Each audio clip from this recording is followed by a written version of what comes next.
Comrade Chairman, Comrade Leader, and next Prime Minister of Jamaica, Comrade Mark Golding.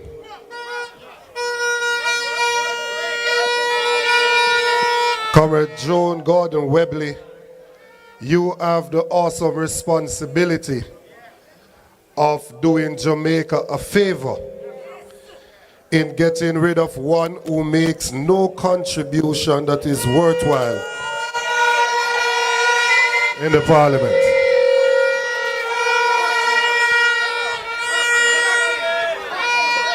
Comrades on the platform, comrades in the audience, greetings. I grew up in the church. And when I was growing up in the church, it was a Pentecostal church. And when I used to go to church on Sunday, I used to hear my pastor preaching. And when he preached with such vim, vigor, and vitality. And he put life and emotion into what he's preaching. And I recall one time they called on me to go and deliver something. And that is where I learned public speaking. But apparently when I speak like that on the platform, people don't see the preacher. Them say me I cuss with people. So I want us reason with you tonight. Now, this election is going to be a critical election. It is going to require that the comrades have information. Because if you do not have information, those on the other side are going to deceive you. Because they have such temerity that they will look you dead in the eyes and tell you the biggest lie that there is. They will be doing something that is in Westmoreland. They said it was a youth rally. I didn't see much young people, but they said it's a youth rally, so I'm not arguing with them. And I heard one of who is supposed to be them young and bright parliamentarians, Floyd Green, saying that the PNP is disrespecting the people of Central Westmoreland because they're sending somebody that the people rejected. Hold on a second. I don't think they hear what I say, you know, Tony. He said that the PNP is disrespecting the people of Central Westmoreland because they sent somebody that the people rejected. Now, two things. One, the very man that is currently the MP was beaten by Dwayne Vaz in 2016, you know. So if Dwayne lose to him, he's rejected. Then when him losing at 2016, I never rejected that. But I don't even want to talk about that part. You are telling me that it is not disrespecting the people to send a man who take a stool and clobber one woman? That is not disrespecting the people. Or is it disrespecting the people when all of us lock up in a COVID for a minister to be out there flossing and drinking champagne? Wasn't that disrespecting the people?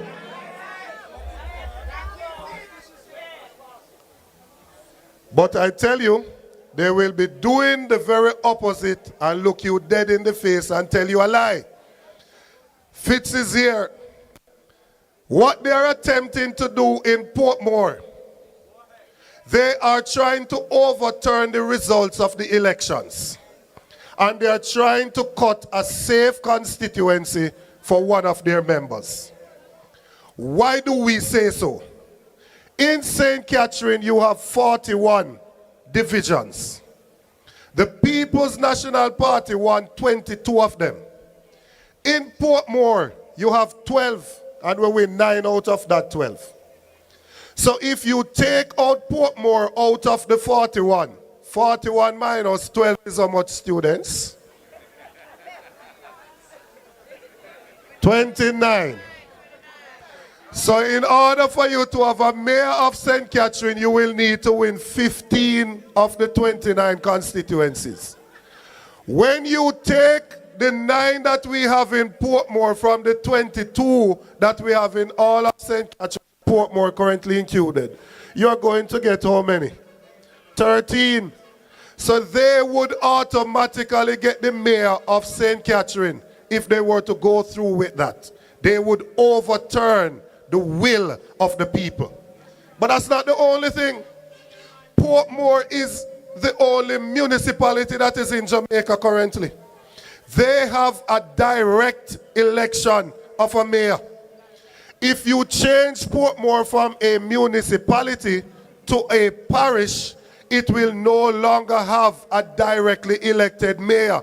So with one little vote in a parliament, them want to take away 2 mayors from the People's National Party.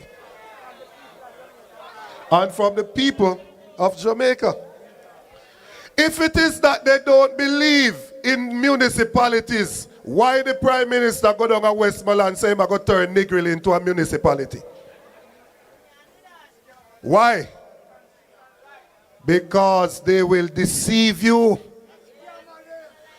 If they are trying to tell us that is not that them doing, they just want Portmore to become a parish, then why you don't use the same boundaries that Portmore have now as a municipality to be the same boundaries that it has when it becomes a parish?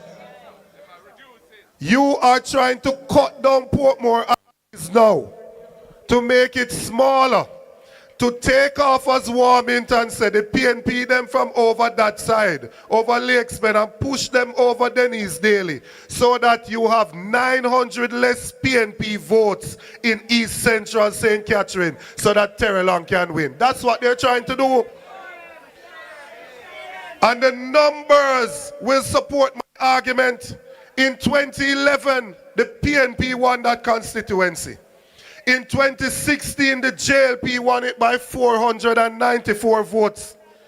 And in the election last year, though it was a parish council election, if you add up the votes in that constituency, they only won by 246 votes. So if they take off 900 PNP, they would have shored up that seat for the Jamaica Labour Party. That is the definition of gerrymandering. Hold on. Me tell you, so me not go on like my pastor tonight, you know. Me go on like my teacher tonight. The change that they have proposed will affect 4 constituencies. It will affect 13 divisions. And it will affect 398 polling divisions. They were told the boundaries in the bill for the constituency. That may be true, but what he has in the bill is that he's cutting the boundaries through an existing constituency. So in its current form, it will be in 2 parishes. That is not allowed. That is like them try cut piece of Brandon Hill and say, I sent me on there now. It is unconstitutional.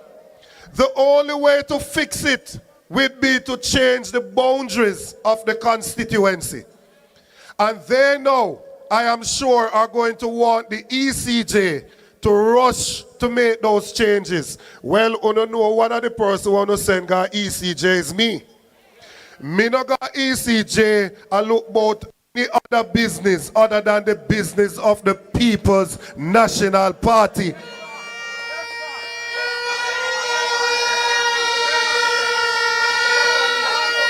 I was nominated by the PNP, and so I am there on business for the People's National Party. My pastor would say, I came on business for the king. I can't just stand here and do my own thing. All right, let me calm it down. Let me calm it down. Hold it.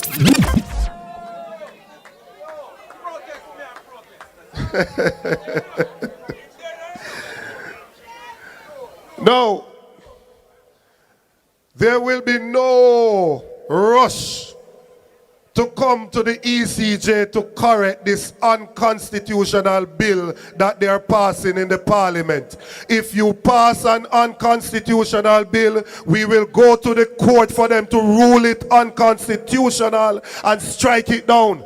Because today they start with Portmore, tomorrow they will come, as I said before, to cut piece of Brandon Hill because them say PNP stronghold that and push it in a St. Mary because them are trying to support the candidate here. We will have none of it.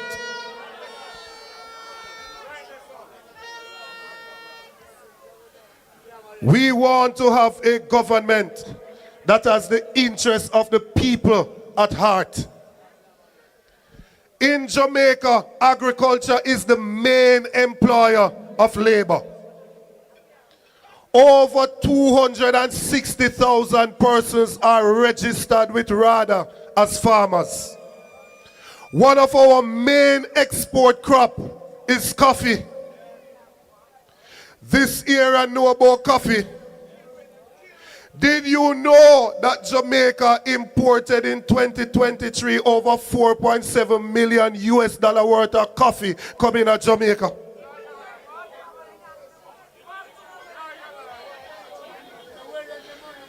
Coffee that may not have the same potency as the coffee that we have here. Last year, of the 300,000 boxes that were produced in Jamaica, the farmers lost 100,000 boxes at $10,000 per box. That's a loss of $1 billion.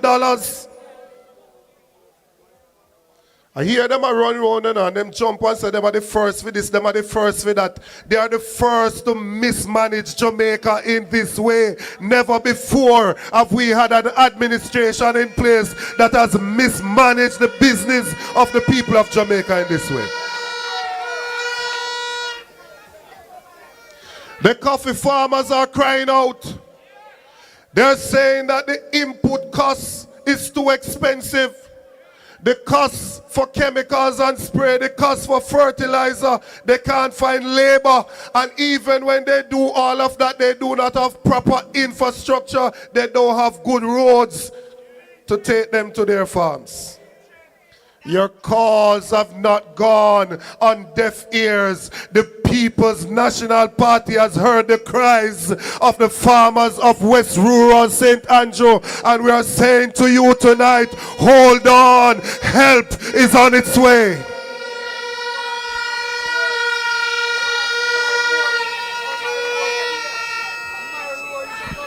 It is our desire for our farmers to make money and be rich.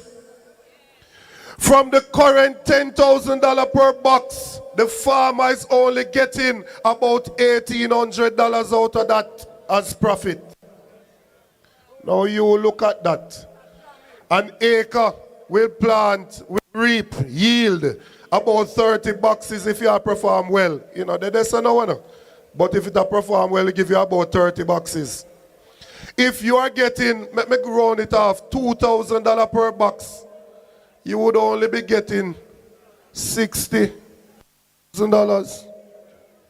$60,000?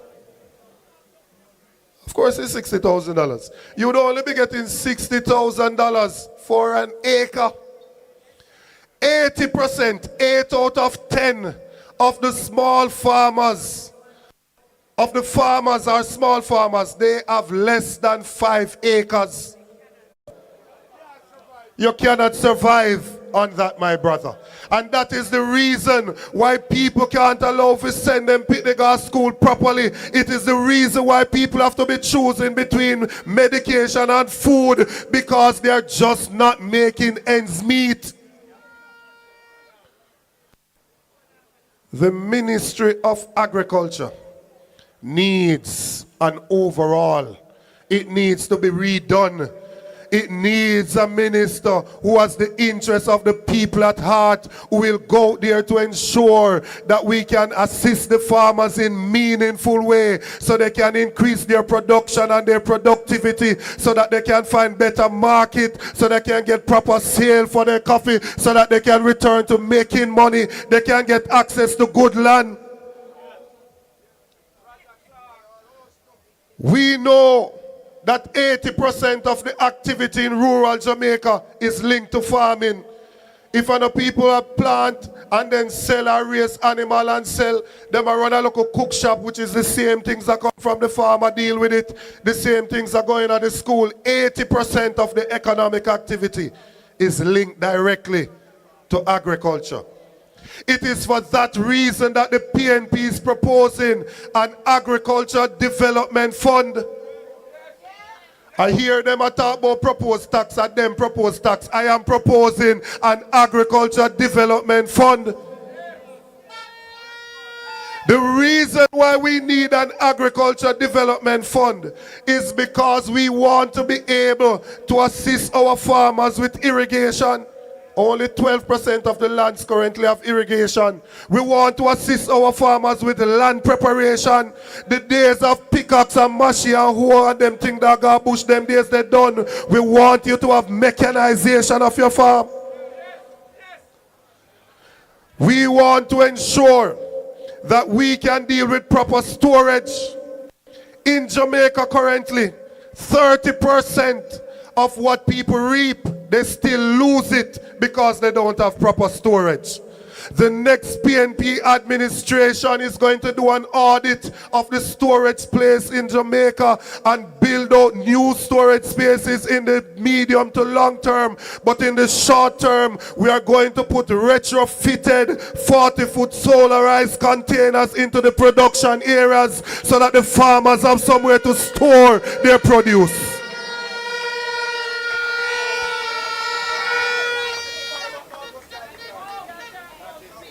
We are not going to allow them to destroy our local farmers because they are importing things from other places. In Jamaica, they have moved the food importation bill from $834 million US to $1.44 billion, an increase of 70% since this Labour Party come into being. They are importing anything that you can think of to then go and import even ice. The next PNP administration is going to ensure that we put back our farmers to work so you can go there and produce and feed this nation. Don't show your face, Mr. Cat, because them can't stop you, Selassie, you know. Yeah! Lord of mercy. Come, it's a special dedication to all farmers, whether you live a center. Hold it. We are going to ensure that we lift our farmers out of poverty. We're going to lift our farmers out of poverty. In Jamaica, we should not be importing Irish. We should not be importing onions. We should not be importing any of those things that we have a competitive advantage to produce here. And not only are we going to produce those things so we don't need to import it, we are going to produce the things that our diaspora and other people in foreign want. So we're going to produce more coffee. We're going to produce more cocoa. We're going to produce more yellow yam. We're going to produce more ginger, more turmeric, more pimento, more nutmeg. We're going to produce things for the international market so that our farmers can earn US dollars as well. We not leave out the ganja out of it either, because here we have the leader of the party who decriminalized the use of marijuana.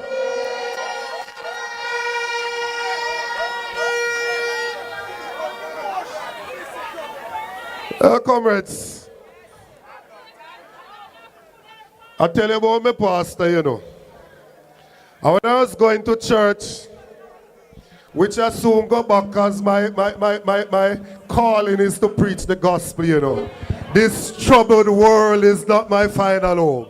But until then, in the book of Acts, it speaks of Saul who was on his road to Damascus.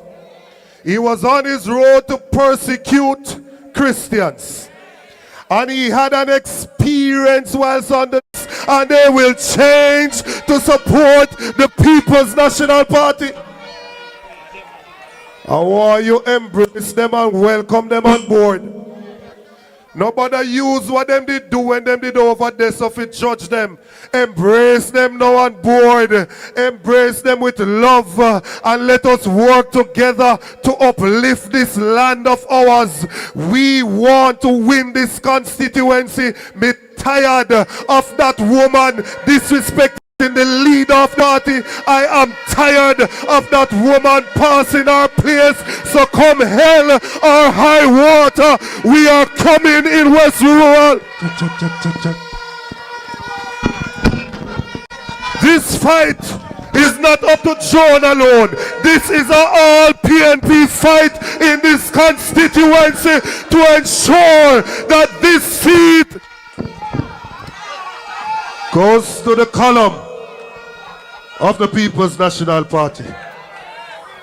When she was on the track, a second she come. When election call, a second she a go come. The word is love.